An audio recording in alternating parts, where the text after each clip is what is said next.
전부 예배 나오신 여러분을 환영하고 축복합니다. 하나님의 뜻과 하나님의 능력이 우리 삶 가운데 이루어지길 간절히 소망하며 갑자기 손뼉치며 찬양하며 나아갑시다. 찬양 중에 찬양 중에 눈을 들어주네 주를 보내 소망 중에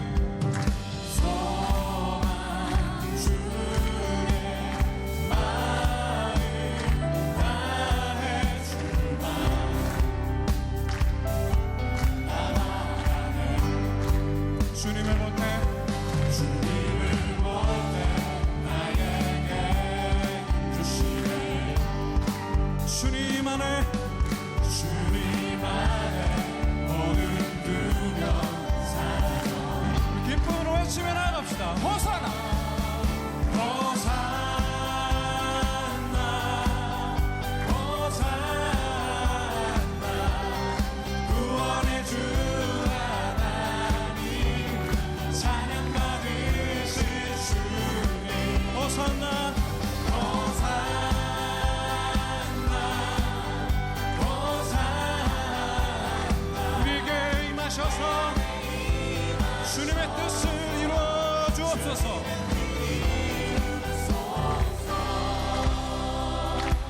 주께 드린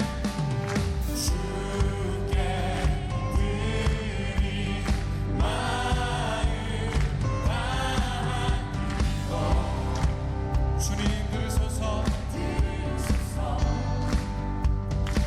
주님의 나라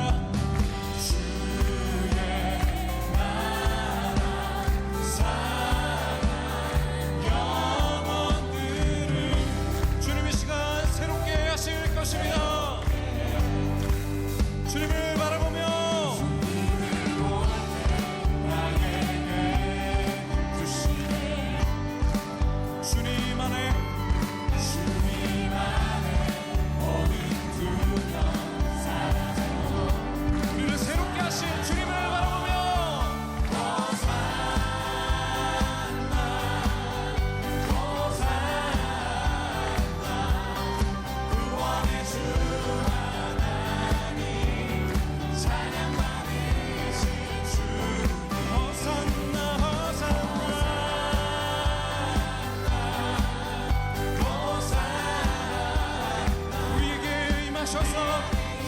주님의 뜻을 이루어 주옵소서. 주님을 볼 때 나에게 힘 주시네 주님 안에 모든 두려움 사라져 한번 더 합시다. 주님을 볼 때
주님의 말씀으로 우리 주님 앞에 찬양해 나아갑시다. 밝히 보이시니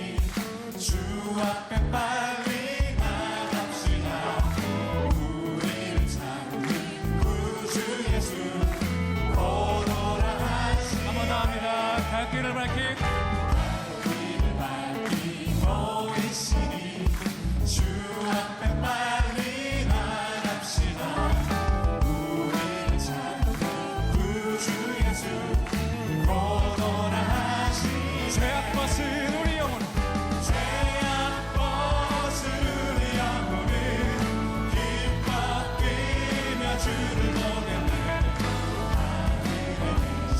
주 예수 영원히 섬기. 우리를 오라 하시는 말, 우리를 오라 하시는 말 기쁘게 듣고 순종하세. 우주를 믿기 지체 말고 속속. 우리 한번 더 고백합시다. 우리를 오라 하시는 말,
기쁨으로 죄악벗은 우리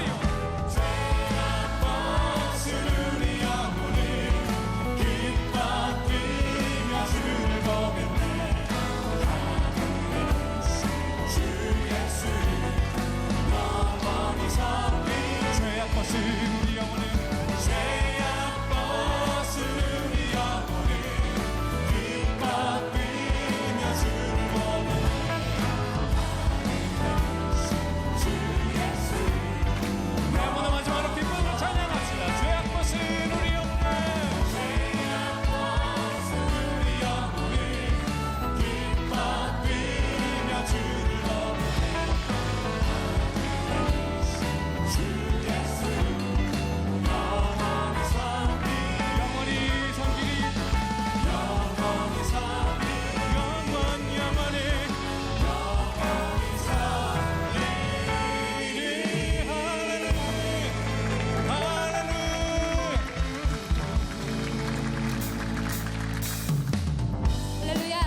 더욱더 믿음의 확신을 가지고 주님 앞에 기쁨으로 찬양하며 나아갑시다.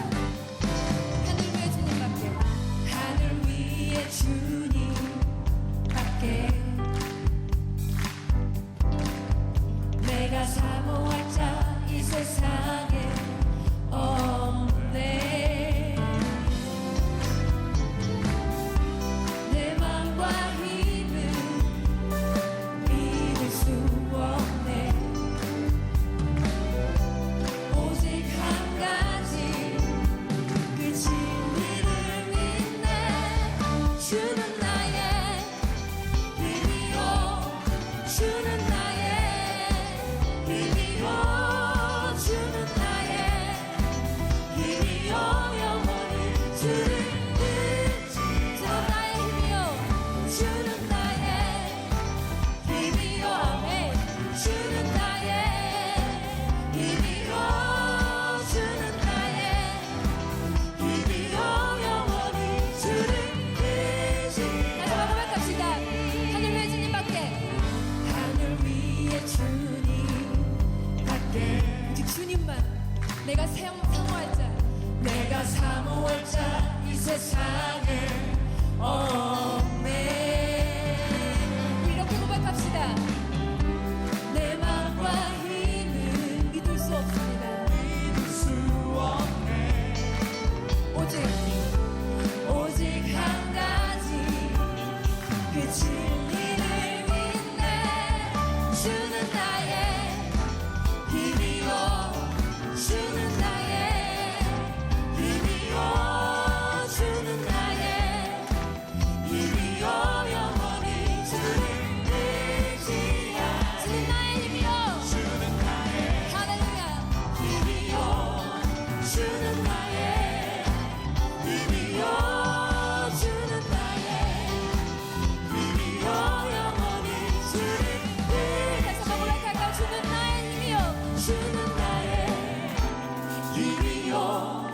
주는 나의 힘이여 주는 나의 힘이여 영원히 주를 의지 전심으로 주는 나의 힘이 되십니다. 할렐루야. 주는 나의 힘이여 주는 나의 힘이여 영원히 주를 의지하리 주를 의지하리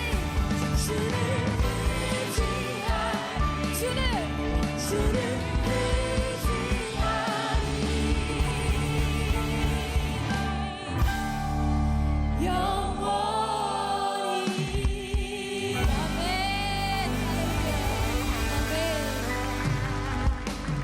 주는 나의 힘이요 주는 나의 힘이요 주는 나의 힘이요 영원히 주를 의지하리 주님이 나의 힘이 되십니다. 주는 나의 힘이요 힘이요 할렐루야. 주는 나의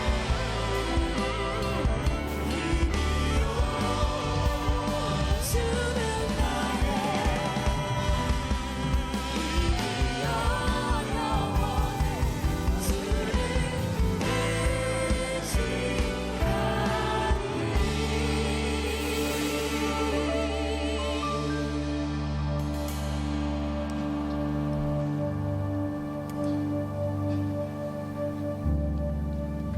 내 아버지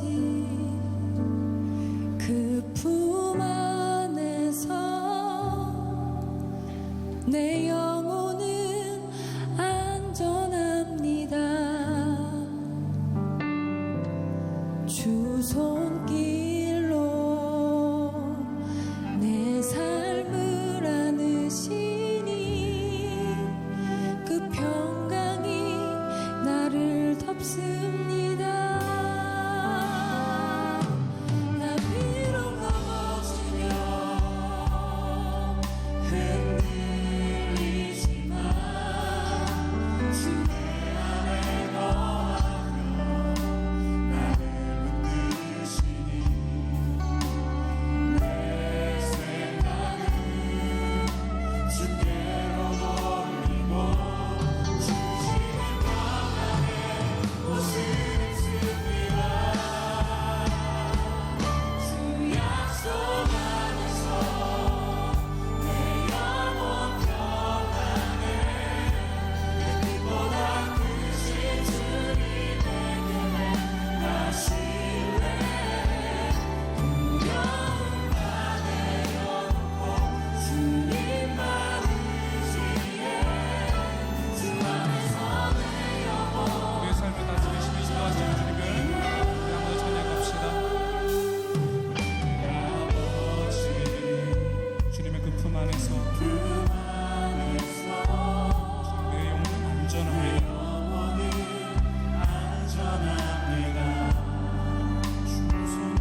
나의 잔으로 믿습니다.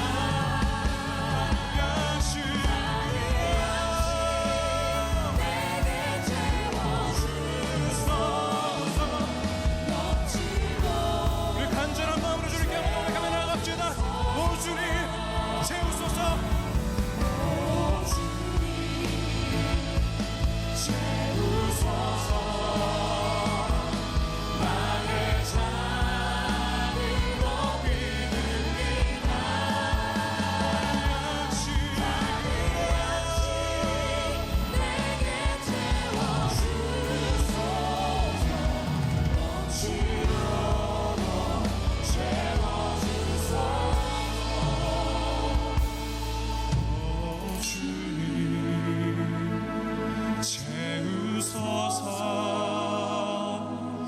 나의 잔을 높이 듭니다. 하늘 양식 내게 채워주소서. 넘치도록 채워주소서.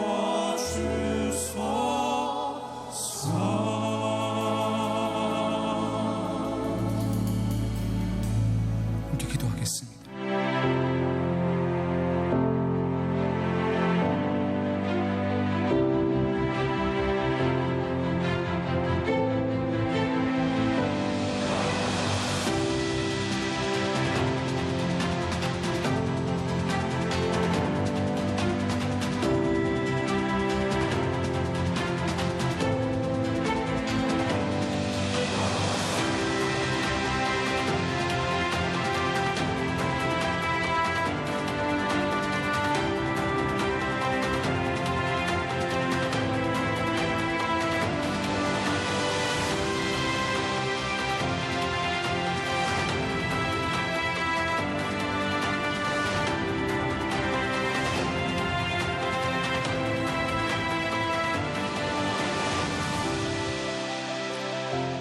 하늘에서 시작된 기적, 땅에서 능력으로 임하다.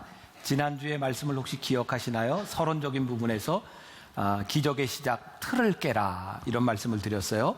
오늘 이 기적의 말씀은 예수님께서 가나에서 포도주가 떨어졌을 때 물을 포도주로 바꾸신 그런 이야기입니다. 기적은 우리의 상식의 틀을 깨는 일입니다. 여러분들 기적에 대한 말씀을 들을 때 내가 깨져야 될 부분들이 무엇이고 어떻게 우리들이 기적을 경험할 수 있는가. 오늘 서론적으로 제가 이야기를 하나 하려고 하는데 딕 포스벨이라고 하는 높이뛰기 선수가 있었습니다. 그 사람이요 훈련을 하다가 어느 날 운동장 옆에 수영장에를 가게 되었어요. 수영장에 가서 그 다이빙하는 선수들 연습하는 걸 보게 되었는데 다이빙 여러분들 뒤로 이렇게 뛰는 거 있죠. 그걸 보면서 딕 포스벨이라고 하는 사람이 높이뛰기도 저렇게 뛰면 어떨까 해서 처음으로 높이뛰기를 저게 배면뛰기라고 해요. 저런 방식으로 시도를 합니다. 그 당시까지 높이뛰기의 인간의 최고 한계는 2m라고 생각하던 때입니다. 아무도 2m를 넘은 사람이 없습니다. 근데 딕 포스벨이가 배면뛰기 방식으로 이렇게 하늘을 바라보며 넘었을 때 그가 2m를 훌쩍 넘었고요. 1976년 멕시코 올림픽에서 세계 기록을 세우고 금메달을 땁니다. 지금 이제 높이뛰기는 저 배면뛰기 방식으로 3m에 도전하고 있습니다. 제가 말씀을 준비하며 보았던 예화 가운데 하나였어요. 땅을 보며 넘던 틀을 바꿔서 하늘을 보고 올라갔을 때의 한계를 뛰어넘는 일들. 어쩌면 우리들이 이 경험하는, 우리들이 말씀을 배우며 깨닫게 되는 기적의 이야기들은 우리의 틀을 뛰어넘는 그런 일들이 아닐까. 오늘 본문 말씀은 사흘째 되던 날이라고 하는 말로 시작이 되고 있습니다. 사흘째 되던 날이 언제인가? 오늘 이 말씀은 요한복음 2장에 있습니다. 근데 바로 요한복음 2장 전에 어떤 일이 있었냐면 요한복음 1장 43절 이하에 보면 예수님의 제자였던 빌립이 그의 친구 나다나엘을 예수님께 데려옵니다. 그 나다나엘을 데리고 온 이유는 이분이 메시아다 그렇게 이야기를 하는데 나다나엘이 1장 46절에서 이렇게 말해요. 나다나엘이 이르되 나사렛에서 무슨 선한 것이 날 수 있느냐. 예수님을 인정하지 않는 거죠. 그때 예수님께서 50절 51절에서 이렇게 말씀합니다. 예수께서 대답하여 이르시되 내가 너를 무화과 나무 아래에서 보았다 함으로 믿느냐. 이보다 더 큰 일을 보리라. 또 이르시되 진실로 진실로 너희에게 이르노니 하늘이 열리고 하나님의 사자들이 인자 위에 오르락 내리락 하는 것을 보리라 하시니라. 무슨 이야기냐면 이 나다나엘을 만나고 나서 이런 일이 있던 사흘이 지난 후, 그러니까 하나님께서는 어쩌면 하늘이 열리는 놀라운 일을 보여주시는 사건이 바로 가나의 혼인잔치였을 수도 있어요. 또 하나의 이야기는 사흘 되던 날, 사흘째 되던 날이라고 하는 건 이스라엘 사람들이 사용하는 방식인데요. 그들은 날짜를 계산할 때 안식 후 몇째 날로 계산합니다. 그러니까 안식일이 지나고 사흘째 되던 어느 화요일이었을지도 모릅니다. 뭔지 모르겠어요. 그런데 분명한 것은 이 날이 특별한 날이 아니었다는 거예요. 안식일이 지났던 무슨 날이든 그날은 특별한 날이 아니었는데 이 기적이 일어난 장소도 어떤 특별한 장소가 아니에요. 우리들이 일상에서 경험할 수 있는 결혼식이 열리던 잔치집에서 일어난 날이었어요. 자, 기적은 평범한 날, 평범한 장소에서 하나님께서 일으키실 때 그 평범한 시간과 장소가 거룩하게 구별되는 것이기도 합니다. 이 시간을 이야기하는 두 가지 방식이 있죠. 신앙생활을 오래 한 분들은 들어보셨을 거예요. 우리가 연대기적인 시간이라고 말하는 것이 있어요. 몇 년, 하루 이틀 사흘 나흘, 이거를 크로노스의 시간이라고 이야기합니다. 근데 성경은 우리 인간들에게 크로노스의 시간이 아니라 카이로스의 시간이 있다고 말을 합니다. 그것은 의미 있는 시간이에요. 우리의 인생이 연대기적으로 쫙 흘러가는데 놀라운 하나님과의 만남의 시간, 그것이 우리의 삶을 의미 있게 바꿔줍니다. 기적은 우리의 일상의 시간을 의미 있는 시간으로 바꿔주는 하나님의 시간과 하나님의 장소를 만나는 것이기도 해요. 제가 말씀을 준비하다 보았던 재밌는 얘기입니다. 재밌는 얘기예요. 재밌게 들으세요. 심각하게 듣지 마시고. 어떤 가정에 이제 첫 아이를 출산할 때가 되었어요. 아내가 갑자기 배가 아프다고 해서 남편이 아내를 데리고 산부인과를 찾아갔습니다. 산부인과에 들어가 진찰실에 들어가 있는 아내를 안에 놔두고 남편이 초조하게 기다립니다. 마침내 진찰실 문이 열리고 의사가 걸어 나옵니다. 남편이 다급하게 물었습니다. 아들입니까? 딸입니까? 의사가 대답합니다. 배탈입니다. 배 아프다고 다 아기가 나오는 건 아닙니다. 이렇게 이야기를 했어요. 배가 아프지만 배가 불렀지만 때가 돼야 나오는 겁니다. 때로는 기다려야 되는 시간들이 있어요. 적절한 시간, 적절한 장소. 저는 기적은요, 우리들이 바라는 것이기는 하지만 놀라운 하나님의 은혜를 통해서 우리들에게 만남을 가지는 시간입니다. 자, 요한복음 3장에 보면, 지금은 요한복음 2장의 기적의 사건이고요. 요한복음 3장에 보면 예수님께서 니고데모라고 하는 사람을 만나는 장면이 나옵니다. 제가 지금 이야기하는 게 1장, 2장, 3장 막 헷갈리는 분은 집에 가서 성경을 읽어야 되겠다 이런 마음이 드시죠. 보시면 이렇게 쭉 연결이 됩니다. 3장에 니고데모를 만나시는데, 니고데모라고 하는 사람이 예수님께 나와서 내가 어떻게 해야 구원을 받겠습니까? 그랬더니 예수님이 네가 물과 성령으로 거듭나지 아니하면 하나님 나라에 들어갈 수 없느니라 라고 말씀하세요. 그리고 유명한 요한복음 3장 16절 말씀이 나오죠. 하나님이 세상을 이처럼 사랑하사. 자, 지난주에 서론 부분으로 얘기할 때 여러분들이 기억하시는지 모르겠습니다. 기적은 요한복음에서 7개가 나오는데 예수님의 기적 사건 이후에 예수님이 꼭 말씀을 하세요. 그러니까 요한복음의 기적을 우리가 기적이라고 얘기하지 않고 표적, 사인이라고 말을 한다. 기억하세요? 그러니까 오늘 이 기적의 사건은 분명한 메시지가 있는 거예요. 이 기적 이후에 니고데모를 만나서 거듭남에 대한 말씀을 하고 있는 거예요. 그러면 결론적으로 얘기하면 오늘 기적의 사건은 무엇을 이야기하냐면, 포도주가 있었는데 포도주가 떨어지고 났더니 예수님께서 물로 포도주를 바꾸셨다. 우리의 인생은 우리가 곤란함을 경험할 수 있으나 우리들의 삶에 기적이 일어날 때 이전보다 거듭난 인생은 훨씬 더 풍성한 은혜의 삶을 누릴 수 있다. 이것이 예수님이 우리들에게 말씀하시는 주제이기도 합니다. 오늘 말씀의 기적은 3절에서 이렇게 시작되고 있습니다. 포도주가 떨어진지라. 잔치집에 포도주가 떨어졌어요. 이 잔치집에서 일어난 이 난감한 상황은 우리들의 삶에서도 경험되는 일이기도 합니다. 우리의 마음대로 되지 않는 우리의 능력을 벗어나는 일들이죠. 그럼 우리들에게 난감한 일이 다가오면 우리는 어떻게 하나요? 두 가지가 있을 것 같아요. 하나는 내가 할 수 없는 이 난감한 가운데 내 인생을 포기하든지, 또 하나는 이 난감한 상황을 타개할 수 있는 방법을 찾든지. 오늘 마리아는 이 잔치집에서 포도주가 떨어졌을 때 이 난감함을 가지고 누구를 찾아갑니까? 예수님을 찾아가서 말을 합니다. 포도주가 거의 바닥이 났다라고 말을 합니다. 제가 오래전에 이 본문을 가지고 설교를 한번 한 적이 있습니다. 그때 저는 이런 이야기를 했어요. 예수님께서 잔치집에 계시지 않은 것이 문제가 아니라 예수님이 잔치집에 계시지만 예수님이 손님으로 계시는 한 기적은 일어나지 않습니다. 예수님이 나의 삶의 문제를 해결해 주실 수 있는 주인으로 고백할 때에 기적의 역사가 일어나는 것입니다. 우리들의 삶에 동일한 거예요. 우리가 예수님을 믿습니다. 우리들이 예배를 드린다고 하지만 오늘 이 예배 가운데 예수님이 손님으로 계시느냐 아니면 나의 삶의 주인으로 계시는가, 이 고백은 아주 중요한 일이죠. 이 포도주라고 하는 것은 또 성경에서 기쁨을 표현하는 것으로 사용됩니다. 잔치집의 기쁨을 표현하기 위해서 포도주를 먹는 거예요. 근데 포도주가 다 떨어졌어요. 그럼 우리는 어떤 생각을 해요? 어떻게 이 기쁨을 회복하지? 어떻게 채울 수 있지? 자, 그럼 상식적으로 생각해서 포도주가 떨어진 이 난감함의 상황은 뭐가 있어야 해결이 돼요? 포도주가 있어야 해결이 되는 거예요.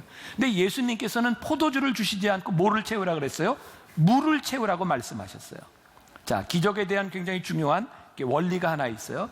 기적은 우리들의 필요에 의해서 우리들이 요구하는 것이지만 하나님은 우리의 방식대로 채우시지 않아요. 하나님은 은혜의 방법을 통해서, 우리들이 생각하지 못했던 방법을 통해서 우리들에게 채워주세요. 그러면 우리는 기적이 일어나기 전에 이런 상황을 어떻게 느끼나요? 이건 부당하다고 느낄 때가 참 많은 거예요. 어떻게? 우리의 생각, 우리의 인과관계, 우리의 상관관계를 보면 포도주가 떨어졌는 데는 포도주로 채워주셔야 되는데 물로 채우라? 하나님의 말씀이 우리들에게 이렇게 들려질 때 이거 수용하기가 참 힘든 겁니다. 게다가 오늘 이 기적의 사건에 보면 물로 채웠던 것을, 이 물을 연회장에게 갖다 주라고 이야기를 하는데 하인들이 갖다 주죠. 이런 생각이 들어요. 만일 우리가 요구하는 정도의 요구가 채워진다면 그것은 커다란 기적은 아닐 것 같아요. 이 연회장이 맛보았던 이 포도주도 내가 이전에 맛보았던 정말 맛있는 것이다 라고 하는 고백을 할 수는 없었을 거예요. 하나님께서 우리들에게 채우시는 기적은 우리들의 생각과 우리들의 요구를 뛰어넘는 일일 거예요. 그러니까 우리가 기적을 체험한다고 하는 것은 우리의 생각을 뛰어넘는 놀라운 일이에요. 그러니까 여러분들 이번 12주 동안 우리들이 나누며 우리들의 삶에 내가 경험해야 될 기적은 무엇인가? 자, 오늘 4절 말씀해 보니까 예수께서 이르시되 여자여 나와 무슨 상관이 있나이까? 내 때가 아직 이르지 아니하였나이다. 교회를 좀 오래 다닌 분들은 이 부분에 대해서 많이 들어보셨을 거예요. 예수님이 여자여 라고 하는 말이 감히 엄마한테 여자여가 뭐야? 이런 뜻이 아닌 거 알죠? 당시에 여자여 라고 하는 것은 굉장히 존중하는 의미로 이야기하고 있습니다. 예수님께서 여자여, 이게 나와 무슨 상관이 있습니까? 이 말이 맞아요? 틀려요? 맞아요. 잔치집에 예수님은 손님으로 와 계세요. 그 예수님과 직접 관계된 것도 아니고 어머니 마리아와 관계된 사람의 집에 예수님이 와 계세요. 그럼 이 잔치집에 포도주가 떨어진 것은 예수님과 상관 있는 부분이 아니에요. 모든 기적은요, 나의 문제에서 시작되는 거예요. 예수님의 문제가 아니에요. 나와 무슨 상관이 있습니까? 어머니, 이것은 내가 관여할 일이 아닙니다. 나를 재촉하지 마십시오. 그랬는데 마리아가 예수님께 도와달라고 이야기하는 거죠. 기적에는 이런 공식이 성립할 것 같아요.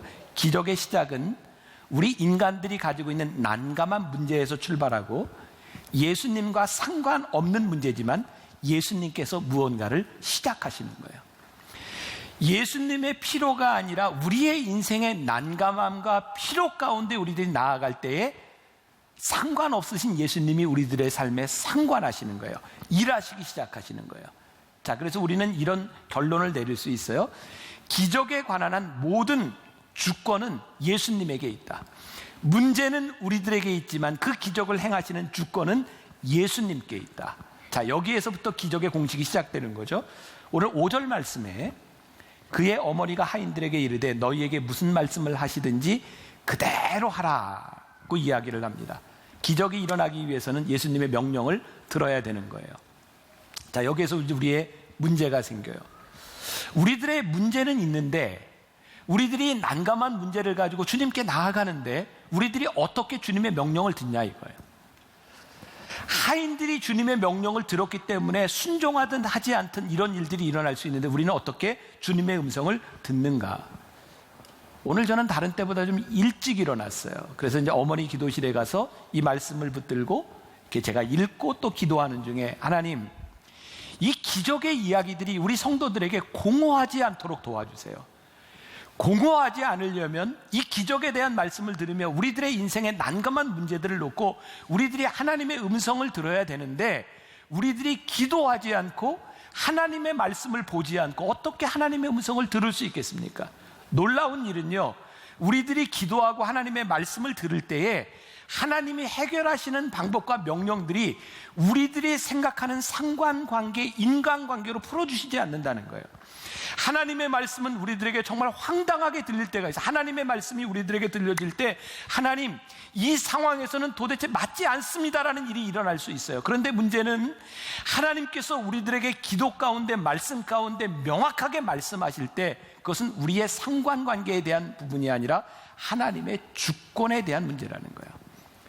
그래서 하나님이 주도적으로 이 일을 행하시려고 할 때 우리들이 순종하느냐 순종하지 않느냐에 대한 부분이죠. 포도주가 떨어진 것과 물 항아리와 무슨 상관이 있겠습니까? 포도주가 떨어져 있는데 이 물 항아리에 물을 채우라고 하는 것은 우리들이 원하는 일과 상관이 없는 것이 아닙니까? 예수님의 명령이 불합리하게 보이는 순간이죠. 우리들이 신앙생활하면서 참 많이 느끼지 않아요? 하나님의 말씀이 참 불합리합니다. 이런 세상을 살아가는 포스트 모던을 살아가는 우리들에게 하나님의 말씀이 참 불합리합니다. 그런데 하나님은 그 말씀을 통해서 우리들에게 일하시는 분이죠. 오늘 중요한 것 중에 하나는 우리들이 간과할 수도 있는 하인들의 역할입니다. 오늘 이 기적의 주인공이 하인들인데 이들은 철저하게 숨겨진 사람들이에요. 이들의 이름은 등장하지 않습니다. 그리고 또 생각해 보세요. 오늘 포도주가 떨어진 이 잔치집에 하인들이 책임이 있나요? 이들은 책임 있는 사람들이 아닙니다. 곤란한 것은 주인의 일입니다. 하인들은 없는 것으로 끝나버리는 거고요. 이 하인들은 굉장히 모험적인 일을 하고 있거든요. 일단 항아리에 물을 채운 거 그것까지는 괜찮아요. 근데 예수님께서 이 물을 떠서 연회장에게 갖다 주라. 하인들이 물을 뜰 때 그것은 포도주가 아니었습니다. 물을 떠서 갖다 줄 때 그것이 포도주로 변하는데요, 하인들이 연회장에게 그 물을 떠다 줄 때 연회장이 물을 받았더라면 경을 칠 일입니다. 그러니까 이 하인들은요, 그 책임을 면하면 되는 일인데 하인들의 숨겨진 이 순종을 통해서 오늘 기적이 일어나고 있어요. 저는 오늘 이런 생각이 들더라고요. 연회장은 포도주 맛을 보고 야 맛있다라고 얘기했지만 무슨 일이 일어나는지를 몰라요. 이 일을 아는 사람들은 누구냐면 하인들입니다. 우리들이 기적이 일어날 때 사람들은, 세상 사람들은 그 현상을 보면 이렇게 말할 수 있어요. 야, 참 신기하네, 우연이네, 야, 참 행운이네. 그런데 우리들이 하나님 말씀에 순종하며 숨겨진 하인의 삶을, 순종의 삶을 사는 사람들은 그 행운과 그 놀라운 일이 어떻게 해서 일어났는지를 알아요. 우리들에게 정말 중요한 것은 기적이 일어나는 것도 참 중요한데 그 기적이 일어나는 숨겨진 사람, 이 기적의 주인공이 되느냐 되지 않느냐에 대한 부분이죠. 이 기적의 비밀한 것을 체험한 사람들은요, 믿음이 성장해 가요. 이와 비슷한 패턴의 기적이 열왕기하 5장에 나옵니다. 열왕기하 5장에 아람 나라라고 하는 그 나라의 군대 장관이었던 나아만이라는 사람이 나와요. 나아만이 문둥병에 걸려요. 그 당시에 문둥병은 흔히 천형이라고 이야기하죠. 하늘이 내린 병입니다. 병을 고칠 방법이 없는 거예요. 그때 이스라엘에서 온 한 여자 하인이 주인에게 이야기합니다. 저기 이스라엘에 가면 용한 사람이 있는데 그게 엘리사다. 기적을 행할 수 있다. 그 이야기를 듣고 지푸라기라도 잡아야 되니까 왕에게 고하죠. 저를 좀 보내주세요. 그랬더니 왕이 허락해요. 열왕기하 5장 5절에 아람 왕이 이르되 갈지어다. 이제 내가 이스라엘 왕에게 글을 보내리라 하더라. 나아만이 곧 떠날새 은 10달란트와 은 6,000개와 의복 10벌을 가지고 가서 왜 가지고 갔을까요? 이것을 주고 엘리사에게 주면서 내 병을 고쳐주세요. 기적을 바라기는 했는데 그가 생각하는 방식이 뭐예요? 이 돈을 가지고 이 비용을 치르면 기적을 경험할 수 있겠다. 근데 엘리사가 그렇게 안 하죠. 안 받습니다. 나는 돈 받고 이런 일을 하는 것이 아니라 이건 하나님이 하시는 일입니다. 그래서 뭐라고 얘기합니까? 저 요단강에 가서 7번 씻어라 그럽니다. 이게 이제 성지순례를 여러분들이 가보셔야 돼요. 제가 가서 요단강을 보고 깜짝 놀랐어요. 요단강이 강이냐 진짜? 이건 강이 아니에요. 냇물 같아요. 냇가. 게다가 물이 이렇게 맑은 물이 아닙니다. 요단강 물이. 제가 몇 년 전에 우리 교인들하고 요단강에 가서 거기서 세례식을, 세례를 안 받은 분에게도 세례를 베풀고 또 세례를 받은 사람에게 다시 한번 이렇게 세례를 주는 그런 감격들을 누렸거든요. 그게 별로 이렇게 깨끗한 물이 아니거든요. 이 나아만 장군이 생각할 때 요단강에 가서 7번 씻으라라고 하는 얘기를 들으니까 화가 나는 거예요. 왜? 이게 인과관계가 형성이 안 되는 거예요. 그리고 자기가 생각했던 방식이 아닌 거예요. 그리고 합리적인 추론으로 생각할 때 내가 이 강 같지도 않은 요단강에서 씻느니 내가 살고 있는 나라의 강이 훨씬 더 크고 깨끗하다는 거예요. 그래서 열왕기하 5장 12절에 보니까 다메섹강 아바나와 바르발은 이스라엘 모든 강보다 낫지 아니하냐. 내가 거기서 몸을 씻으면 깨끗하게 되지 아니하랴 하고 몸을 돌려 분노하여 떠나니. 자, 우리들이 신앙생활을 하면서 우리들이 화가 나는 때가 언제예요? 하나님, 내가 이것을 원하는데 하나님이 이런 방식으로 일하지 않는 거예요. 이거는 도저히 합리적이지 않은 거예요. 그래서 말씀을 들으면 화가 날 때가 있어요. 그랬더니 그 하인들이 열왕기하 5장 13절에서 이렇게 말을 해요. 그의 종들이 나와서 말하여 이르되 내 아버지여, 선지자가 당신에게 큰 일을 행하라 말하였더라면 행하지 아니하였으리까. 하물며 당신에게 이르기를 씻어 깨끗하게 하라 함이리까 하니. 참 우리들이 그렇죠? 큰 기적이 일어나려면 엄청난 일을 하라고 하면 내가 희생을 할 것 같은데 이건 말도 안 되는 일이야. 포도주가 떨어졌는데 항아리에 물을 채우래. 말도 안 되는 일이야. 문둥병에 걸렸는데 요단강에서 7번 씻으래. 말도 안 되는 일이야. 아, 우리가 깨닫게 되는 일이 있죠. 기적의 주권이, 기적을 행하시는 일이 주님이신데, 하나님이신데, 문제는 이 주권에 순종하지 않으면 어떤 기적도 일어나지 않는다는 거예요. 우리의 합리성에 대한 부분들이 아니라 이 기적을 일으키시는 하나님의 말씀에 우리들이 어떻게 순종하는에 대한 문제이고, 기적이 일어나지만 그 기적이 똑같은 것이 아니라 정도와 분량이 틀리다는 거예요. 어떻게? 오늘 항아리에 물을 채웠던 하인들을 보니까 참 대단한 사람들이죠. 문을 채우라 그러면 대충 채워도 될 텐데 아귀까지 채웠다. 그랬더니 채워진 물이 다 포도주로 변하는 거예요. 저는 우리들의 신앙에 참 놀라운 일은 우리들이 순종하는 것만큼 하나님의 역사를 경험하고 하나님의 역사를 경험하는 순종만큼 우리들의 믿음이 자라난다는 거예요. 우리의 믿음이 자라나지 않고 우리들이 하나님의 역사를 경험하지 못하는 것은 우리의 합리성의 틀을 깨지 못하는 이유가 참 많구나. 오늘 제일 중요한 부분인데, 기적은 더 좋은 포도주를 만들어낸다는 거죠. 오늘 나다나엘을 통해서, 니고데모를 통해서 거듭남에 대한 말씀을 하고 있는데요, 중요한 것은 이 포도주를 통해서 예수님께서 하시는 말씀이 내가 거듭나지 아니하면, 물과 성령으로 거듭나지 않으면 하늘나라에 갈 수 없느니라. 그것은 좋은 포도주라는 거예요. 우리들의 삶에 기적이 일어나는 것, 우리의 인생의 후반부, 하나님의 역사가 우리들 가운데 일어날 때 우리의 인생은 더 좋은 포도주가 돼요. 혹시 여러분들 가운데 모르겠어요, 내 인생이 망가졌어, 내가 최선을 다해서 해봤지만 더 이상 안 돼, 내가 내 삶의 방식으로는 더 이상 내 삶이 워킹하지 않아 라고 생각하는 분이 있을지 몰라요. 근데 중요한 것은 하나님께서 우리의 인생을 더 좋은 포도주로 바꾸어 주신다는 거예요. 오늘 우리들에게 이 믿음이 있을 때 우리들의 삶을 하나님 앞에 순종할 수 있어요. 연회장은 이 비밀을 몰라요. 우리가 거듭난 사람, 하나님 앞에 새로운 사람이 되면요, 기뻐요. 세상 사람들은 우리들이 왜 기뻐하는지 몰라요. 근데 우리는 알아요. 그리고 그 기쁨을 우리들이 함께 누릴 수 있어요. 우리가 믿음의 조상이라고 이야기하는 아브라함이 있습니다. 아브라함의 삶을 보세요. 하나님께서 아브라함을 택하셨지만 그가 처음부터 믿음이 있는 믿음의 조상이 아니었어요.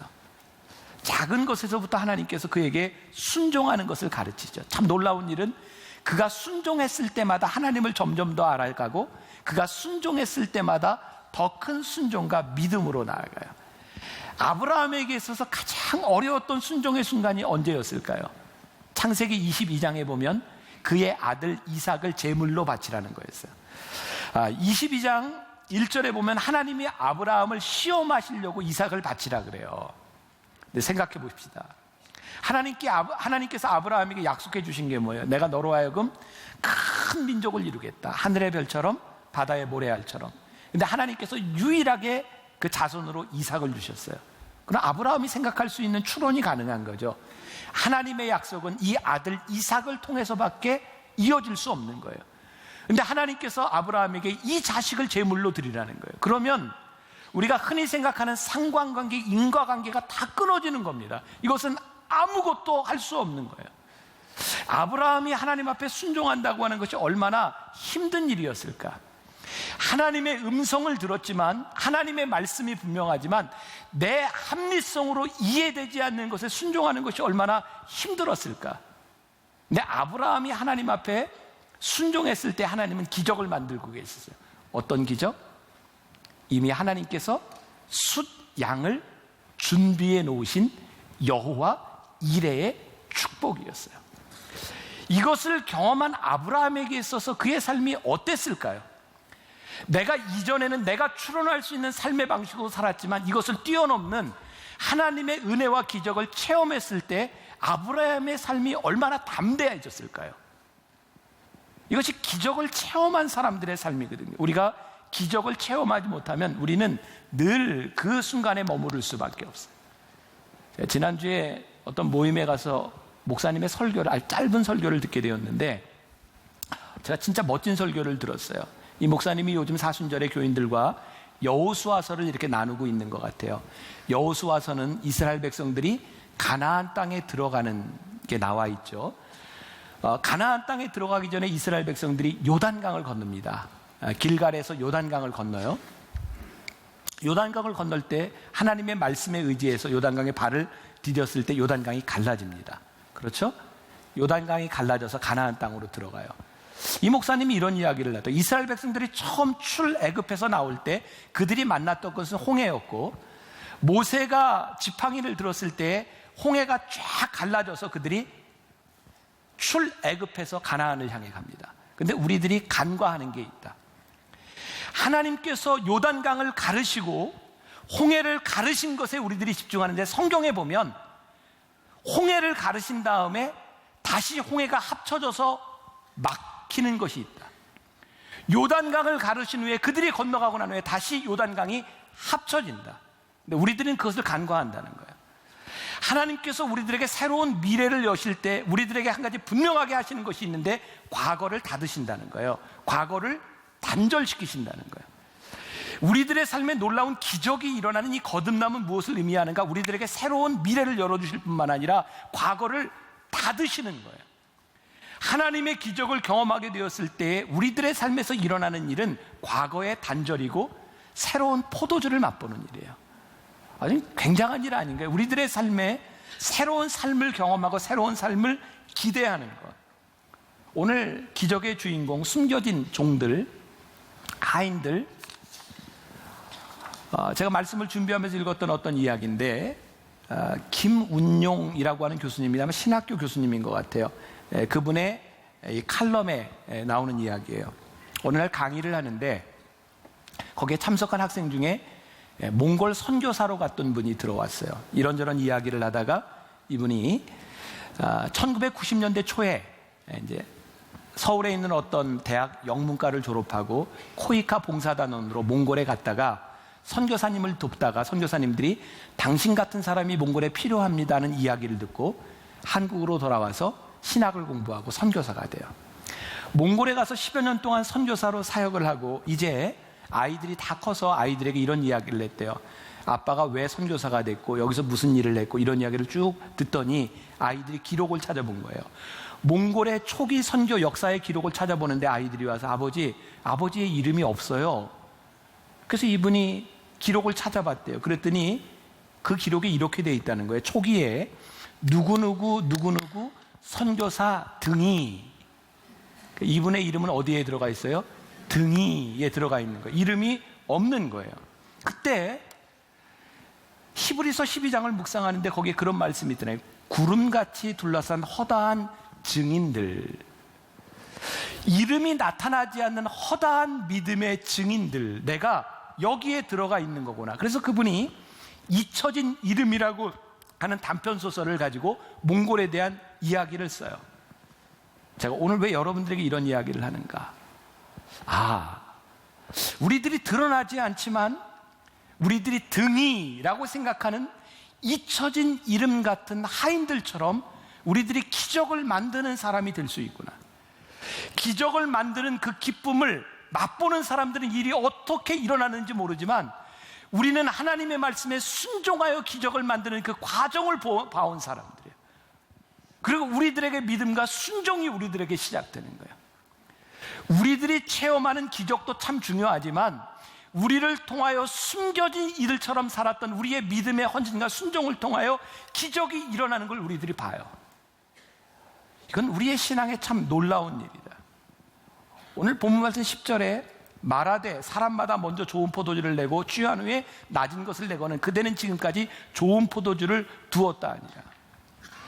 우리들의 삶에 포도주가 떨어져 혹은 실패한 인생이라고 생각하고 내 인생의 잔치를 망쳤다고 생각하는 우리들에게 주님께서 베푸시는 기적은 새로운 것, 지금과는 비교할 수 없는 맛있는 포도주를 우리들에게 주고 계세요.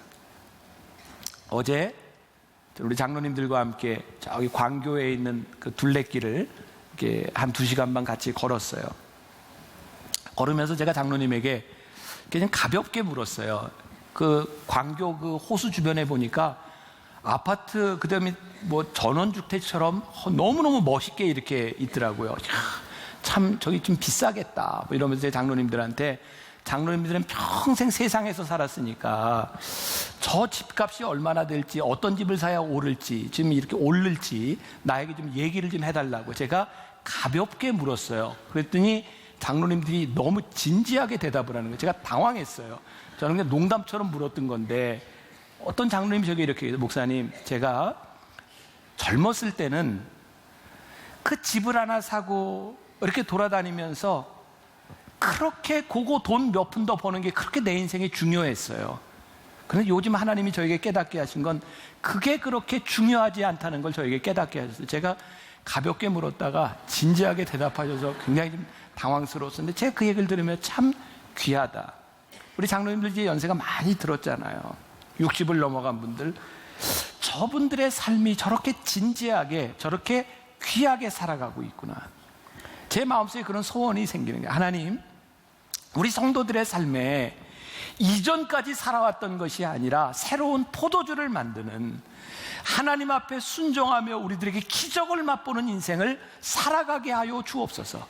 그리고 오늘 제가 이 말씀을 붙들고 제가 새벽에 어머니 기도실에 가서 기도하다가 저에게 주셨던 기적을 만드는 일을 여러분들에게 좀 말씀 드리려고 하는데, 우리 예배팀에서 부활절을 준비하면서 우리가 어떻게 부활을 의미 있게 지낼까 이런 이야기를 하면서 우리가 계란을 이렇게 먹는 것보다 누구를 도울까 이런 이야기를 하는데, 저에게 어제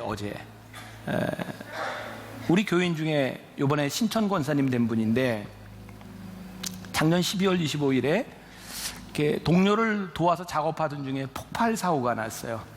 전신 52% 3도 화상을 입고요.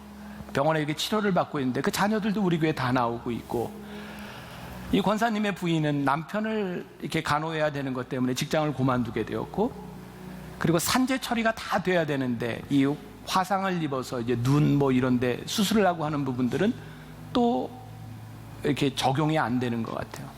8개월 동안 치료를 받아야 되는데, 근데 오늘 새벽에 하나님께서 저에게 그런 마음을 주시는 거예요. 우리 성도들의 순종으로 기적을 만들어라. 한 사람 한 가정의 생명을 만들어라.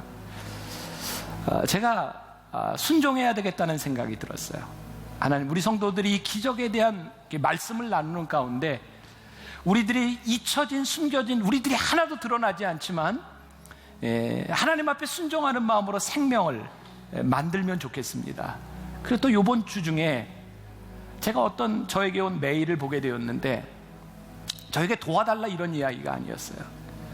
우리 교회 출신 목사님인데 제가 좋은 교회에 가서 참 잘됐다라고 생각을 했었는데, 그 교회가 빚이 무지무지하게 많아요.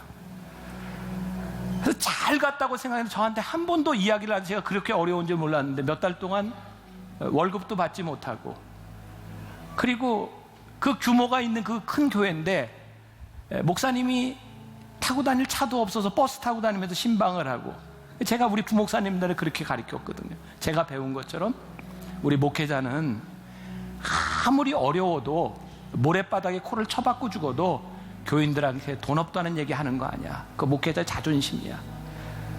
근데 하나님께서 저에게 그런 마음 주시는 거야. 너희 만나교회 성도들이 그 목사의 구겨진 자존심을 좀 세워줘라. 제가 돕고 싶은 거예요. 제가 우리 교회 예산으로 할 수 있는 일들, 그런 걸 넘어서 우리 교회 성도들이 하나님께서 이런 마음을 주실 때마다 우리들이 함께 생명을 만들어가고 누군가를 살리는, 누군가의 삶에 놀라운 기적을 숨겨진 우리들이 만드는 일을 우리들이 하면 좋겠다, 그런 마음 주셔요, 오늘 새벽에. 그래서 여러분들 오늘 나가실 때 헌금을 하는데 이렇게 하셔야 돼요. 제가 예전에 감사절에 여러분들이 그런 얘기했죠. 한샘 치고, 기억나세요? 한샘 치고. 오늘 혹시 여러분들 가운데 가정 모여서 중국집에 가서 밥을 먹으려고 했던 사람이 있을 거예요. 우리 짜장면, 짬뽕, 탕수육 먹으려고 했던 사람은 탕수육 먹은 셈 치고, 모여서 소고기 먹으려고 했던 사람들은 소고기 먹은 셈 치고 돼지고기 드세요. 뭐에 걸려 있는지 모르겠어요. 근데 여러분들 한샘 치고 오늘 우리들에게 주신 아무도 모르는 기적을 우리들이 함께 좀 만들어가면 좋겠다. 그래서 나가실 때 여러분들이 이렇게 헌금하고 가시는데 2부, 1부 때 제가 너무너무 감격스러운 거예요. 사람들이 나가는데 예전 같으면 금방 빠져나가는데 잘 못 빠져나가요. 왜? 헌금함이 몇 개 안 돼요. 거기 넣고 나가려고.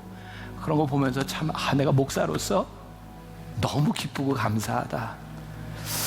모르겠어요. 이번 기적을 우리들이 말씀을 나누는 중에 누군가에게 어떤 기적을 또 만들어 주시고, 또 만나교회 목회를 하고 우리들이 예배에 이렇게 참석하면서 매 시간마다 우리들에게 주시는 하나님의 마음들, 우리의 합리성에 대한 것이 아니라 하나님이 주시는 마음으로 우리들이 만들어갈 수 있는 기적들. 제가 다음 주에 놀라운 기적을 여러분들에게 이렇게 이야기하고 또 기적의 말씀을 시작하면 좋겠다, 그런 마음도 저에게 있고, 우리 시선, 우리 찬양하면서 우리가 주님을 바라보기를 원합니다. 주님께 순종하기를 원합니다.